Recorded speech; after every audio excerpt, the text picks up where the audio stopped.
লোকসভা নিৰ্বাচন ব্যয়বহুল প্ৰচাৰ 7টা পৰ্যায়ত ভোটগ্ৰহণ দুগুণ উৎসাহেৰে ভোটদান জনতাৰ ইভিএমত বন্দী প্ৰাৰ্থীৰ ভৱিষ্যত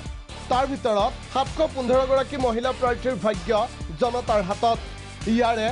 বিজেপিৰ 53 গৰাকী মহিলা প্ৰাৰ্থী কংগ্ৰেছৰ 54 গৰাকী মহিলা প্ৰাৰ্থী তৃণমূলৰ 23 গৰাকী মহিলা প্ৰাৰ্থী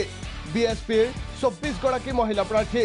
নিৰ্দলীয় 222 গৰাকী মহিলা প্ৰাৰ্থী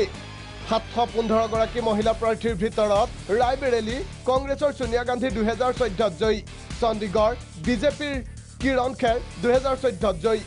ভটিণ্ডা শিৰোমণি আকালি দলৰ হৰচিমৰত কৌৰ বাদল 2014 চনত জয়ী মথুৰা বিজেপিৰ হেমা মালিনী 2014 চনত জয়ী টুটিকৰিন ডিএমকেৰ কানিমুজ্জি আমেথি বিজেপিৰ স্মৃতি ইৰাণী নতুন দিল্লী বিজেপিৰ মীনাক্ষী লেখী 2014 জয়ী সুলতানপুৰ বিজেপিৰ মানেকা গান্ধী 2014 জয়ী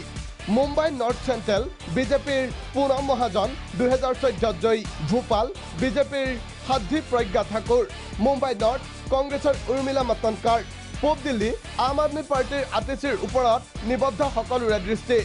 লক্ষণীয় বিষয় এইবাৰ লোকসভাৰ অধ্যক্ষা সুমিত্ৰা মহাজন বৈদেশিক মন্ত্ৰী সুষমা স্বৰাজ মায়াৱতীৰ দৰে মহিলা লোকসভা নিৰ্বাচনত প্ৰতিদ্বন্দ্বিতা আগবঢ়োৱা নাই 715 গৰাকী মহিলা প্ৰাৰ্থীৰ ভিতৰত 36% মহিলা কোটিপতি অভিনেত্ৰী হেমা মালিনী সবাতোকৈ ধনী মহিলা প্ৰাৰ্থী হিচাপে বিবেচিত হৈছে চমকেৰে প্ৰচাৰ চলাই জনতাক আকৃষ্ট কৰিবলৈ কিমান গৰাকী মহিলা সক্ষম হ'ব সেয়া জানিবলৈ মাত্ৰ কেইটামান ক্ষণ